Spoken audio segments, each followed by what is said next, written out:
I think stylistically Armin's a tougher fight than Ilia. I do. He's more of a proper lightweight. I think he's got better grappling than Ilia. So Ilia has better striking, yeah. But I just think stylistically for me, styles make fights. Everyone fights each other different, and I just think stylistically Armin would be a tougher fight for me. The MMA world has been buzzing, and this week delivered no shortage of drama. Dana White had fans on edge after teasing what many thought would be a massive announcement, only to walk it back hours later, leaving everyone wondering what's really going on behind the scenes. Meanwhile, Jon Jones stirred the pot with just a single emoji, laughing off Ariel Helwani's comments about the UFC's supposed star problem. That little jab sparked plenty of debate online about the state of the sport's biggest names. And if that wasn't enough, things are heating up fast between Paddy Pimblett and Ilia Topuria.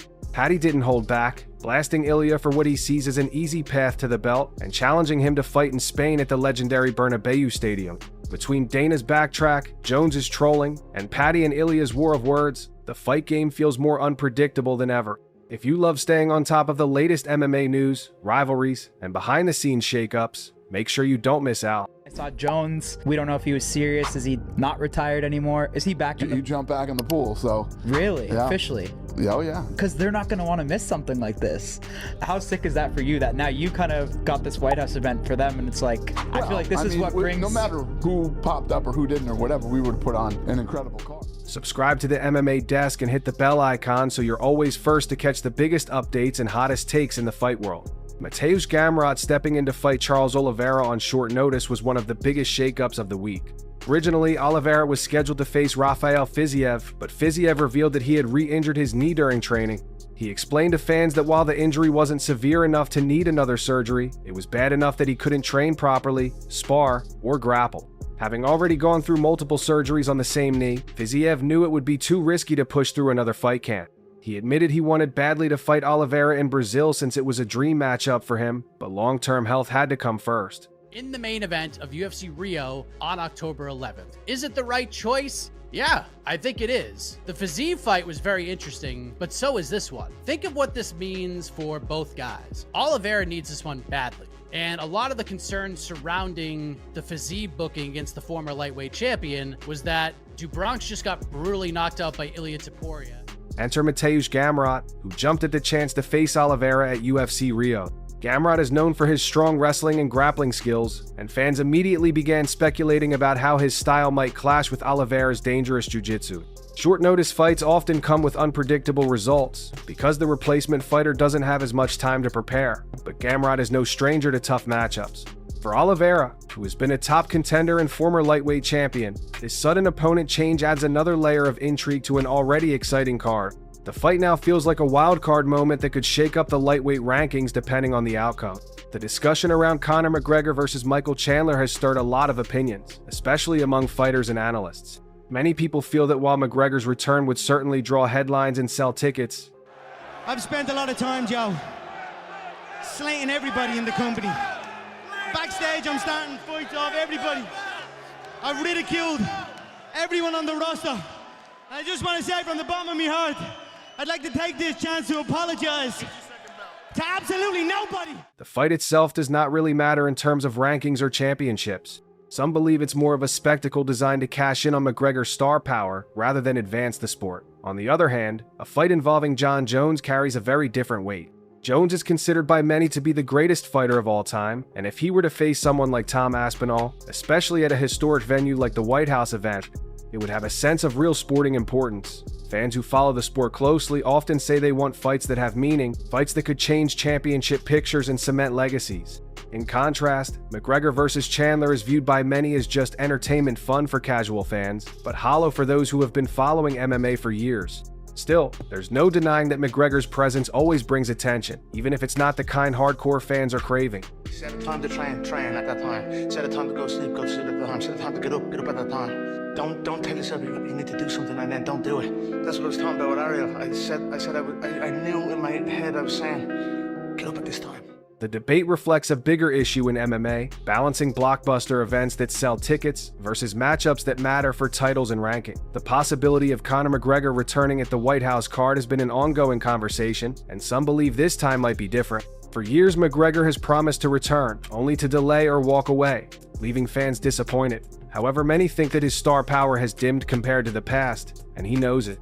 Back when he was at his peak, simply putting his name in a headline or thumbnail was enough to grab attention. But now, fans are starting to move on. McGregor, who thrives on attention, may realize that the only way to get back into the spotlight is to fight again. You know who would grow even bigger as a superstar if they did a podcast? Your podcast? Who? Conor McGregor. Oh yeah. I've sat down with How big can he get? Well, I'm just. I think he would get less hate. Obviously, he has all the accolades in the world. But as a person, if you sat down and you talked to him, you just didn't get all that hoopla over here. You sat down, and talked to him. I think you'd be even bigger. Even if he doesn't need the money, he does crave the energy and fame that come with being on the big stage. If the UFC really does host a historic card at the White House, it could be the perfect opportunity for McGregor to make a grand comeback. The stakes are less about winning titles and more about proving he can still draw the crowd and be the center of attention. He doesn't even need to beat Chandler in dominant fashion. Just showing up, competing, and creating drama might be enough to reignite interest in his career. For a fighter who built his reputation not only on his skill but also on his charisma and ability to generate headlines, this could be exactly the push he needs to step back into the octagon. 100K! Woo! 100K! I feel amazing, I'm so happy. I train a lot for the fight. I told you guys, I'm sure it is going to have a level. I definitely have level. I'm sure you now I'm enjoying. Diego Lopez recently made waves with his TKO win over Jon Silva, and his performance left many impressed, including former champion TJ Dillashaw. The fight started with Silva attempting flashy moves like a spinning back kick without much setup, which opened the door for Lopez to get the takedown early. From there, Lopez showed off his excellent ground game. He controlled Silva by quickly taking his back, getting his hooks in, and forcing Silva into defensive position. Dillashaw pointed out how impressive it was that Lopez was able to transition so smoothly between mount and back control, keeping Silva trapped and uncomfortable the entire time. Many fans tend to think of Lopez as a dangerous striker with heavy hands, but this fight reminded everyone how good his jiu-jitsu skills are. Lopez showed patience, control, and the ability to smother his opponent while setting up for potential submissions or ground and pound. The performance was a strong message to the division that Lopez is more than just a power puncher. He is a well-rounded threat who can finish fights in multiple ways. With this win, his stock has risen, and more fans are beginning to look at him as a serious contender in his weight class. Merab Dvalishvili has been building his reputation as one of the toughest grinders in the bantamweight division, known for his relentless pace and takedowns. Merab is an absolute animal. I respect him a ton. I want that #1 spot. I got a line. It's a little embarrassing. Go ahead. Oh, as long as it's not too cringe. No, it's not too bad. Merab, you're hungry? Well, I got something for you to eat. And it don't taste good! However, ahead of his fight with Corey Sandhagen, Merab declared that he plans to strike and even knock Sandhagen out. That bold statement caught Sandhagen's attention, and he didn't hold back in his response. Sandhagen said flatly that it would be a terrible idea for Merab to rely on striking, since that's his own specialty. Sandhagen is one of the smoothest and most creative strikers in the division, and he reminded everyone that defending takedowns and then striking is something he's well prepared for. He even joked that if Merab really tries to strike with him, it will end badly. Sandhagen expects the fight to involve a lot of defending takedowns, pushing the pace, and making Merab work hard, but he's confident his striking advantage will carry him through. This back and forth has made the fight more interesting because it adds a layer of strategy. Will Merab really stand and trade, or will he go back to his tried and true wrestling style? Fans are eager to see whether Merab is serious about his plan or just trying to throw Sandhagen off mentally before the fight. Alex Pereira has become one of the UFC's most dangerous and popular fighters, and he's gearing up for another big rematch with Merab. Pereira recently shared an interesting story about both of them being at the UFC Performance Institute at the same time. According to Pereira, Ankalaev avoided him while they were both there, which Pereira took as a sign of weakness. Still, Pereira gave Ankalaev some credit by calling him a champion and showing respect for his skills. The tension between them is growing, and it's adding to the anticipation for their next meeting. Fans know that Pereira is a powerful striker who can end fights with one clean shot, while Ankalaev is a technically sound fighter who can adapt to different styles. Their first meeting already left people debating who the better man was, and this rematch feels like the perfect chance for them to settle the score. Pereira's comments about Ankalaev avoiding him only add more fuel to the fire, making the fight feel personal in addition to being important for the division. Leon Edwards has been quietly preparing for his upcoming title defense, and he recently posted footage of himself training for Carlos Prates. Edwards is known for his disciplined approach and calm attitude, and the video showed him sharpening his skills in all areas. As the reigning welterweight champion, Edwards has a target on his back, and every fight becomes a chance to prove he belongs at the very top. And he said that he's picking Sean Brady, obviously, this weekend. But is it personal between you two? Not really. I just don't like him. I mean, I don't think wouldn't be friends outside the sport. I wouldn't know who he is. You know what I mean? So, no, not really. Training footage doesn't always reveal much, but it reassures fans that Edwards is putting in the work and taking the fight seriously. Facing someone like Prates means Edwards has to be ready for different challenges, and his preparation looks focused on staying sharp and striking exchanges, while also being ready to deal with grappling threats. Edwards has been on a long winning streak, and after beating Kamaru Usman twice, he now faces the challenge of keeping that momentum alive against hungry contenders. Posting his training is also a way of sending a message to fans and opponents that he's not slacking off and that he intends to stay champion. Dana White's relationship with Ariel Helwani has always been rocky, and it flared up again after White's comments on the Impulsive podcast. When asked about claims that the UFC has a star problem, White fired back, dismissing the idea and taking a jab at Helwani in the process. Helwani responded by saying he thought White was being sarcastic, but the tension between them was obvious. Then Jon Jones decided to stir things up even more by commenting with nothing but a laughing emoji. That small gesture sent fans into a frenzy, interpreting it as Jones mocking the whole situation. Jones has had his own history with the media and the UFC, so him laughing at the drama felt perfectly in character. This moment highlighted how sensitive the topic of UFC star power really island. While some believe the company is doing fine with its current roster of champions and rising talents, others argue that the days of massive superstars like McGregor and Ronda Rousey are hard to replace. White's dismissal of the problem shows confidence in the UFC brand, but Jones's laughter kept the drama going in typical MMA fashion.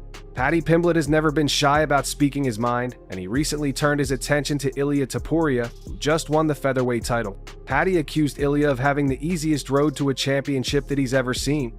English, yeah? Hey. Speak English. You want to talk to me like the man-to-man? You said something about me. I went to your country. I slapped your face. I get at the wasting win. I walk like a king in your street. Are you talking English? And what there? you did? What you Is that did, English? Man. Yeah, of course I do. Speak English for the people. Shut up. Not German or Spanish like you're from. He listed Ilia's opponents, like Ryan Hall, Bryce Mitchell, and Josh Emmett, and argued that none of them were enough to justify a quick title shot. Paddy went further, saying that Michael Chandler could have beaten all of those same fighters and that Ilia only got his belt because of perfect timing, including Alexander Volkanovski being knocked out not long before their fight. Paddy then issued a bold challenge. He wants to fight Ilia at the Bernabeu Stadium in Spain in front of 90,000 fans. He even mocked Ilia by calling him really German and saying he'd love to beat him in front of his so-called countrymen. This kind of trash talk is classic Paddy, who knows how to stir emotions and get attention. Whether or not the fight happens, Paddy has set the stage for what could be a massive rivalry, one that mixes national pride, personal insults, and the chance to see if Ilia's rise was truly deserved. Finally, Dana White had fans buzzing with excitement after he teased something big on his Instagram story. He posted a picture of himself smoking a cigar with the caption suggesting that it was going to be an incredible day. Naturally, this made people think that a major announcement was on the way, perhaps about the White House card or a blockbuster fight. But just a few hours later, White backtracked, writing that he had jumped the gun and that it was just going to be a regular day after all. This sudden reversal left many fans feeling let down, as they had worked themselves up with speculation about what the news might be. White is known for hyping things up and keeping people guessing, but this time the tease turned into disappointment. Still, it shows how much power he has to get the entire MMA community talking with just one post. Even when nothing actually happens, people can't help but pay attention. That's the kind of influence Dana White holds as the face of the UFC, and it's why fans are always waiting for the next big announcement, even if sometimes it ends up being nothing at all. The past week in MMA showed just how unpredictable and entertaining the fight world can be. From surprise opponent changes and bold trash talk to heated rivalries and dramatic teases, the sport continues to keep fans on edge. Mateusz Gamrot stepping in to fight Charles Oliveira proves that opportunities can appear at any moment, while debates over Conor McGregor's relevance highlight the divide between spectacle and substance in the UFC. At the same time, fighters like Diego Lopez and Corey Sandhagen are pushing their divisions forward with skill and confidence, while stars like Jon Jones and Alex Pereira keep adding fuel to the fire with their words and action. Dana White's Instagram tease reminded everyone of how much influence the UFC president has to spark conversation, even when no announcement actually drops. And then there's Paddy Pimblett, whose fiery call-out of Ilia Topuria adds yet another layer of excitement to the growing list of potential blockbuster fights. The UFC never stops moving, and each storyline adds more anticipation for what's next. If you want to stay on top of every twist, rivalry, and major update in the MMA world, don't miss out. Subscribe to MMA Desk and hit the bell icon so you never miss a moment.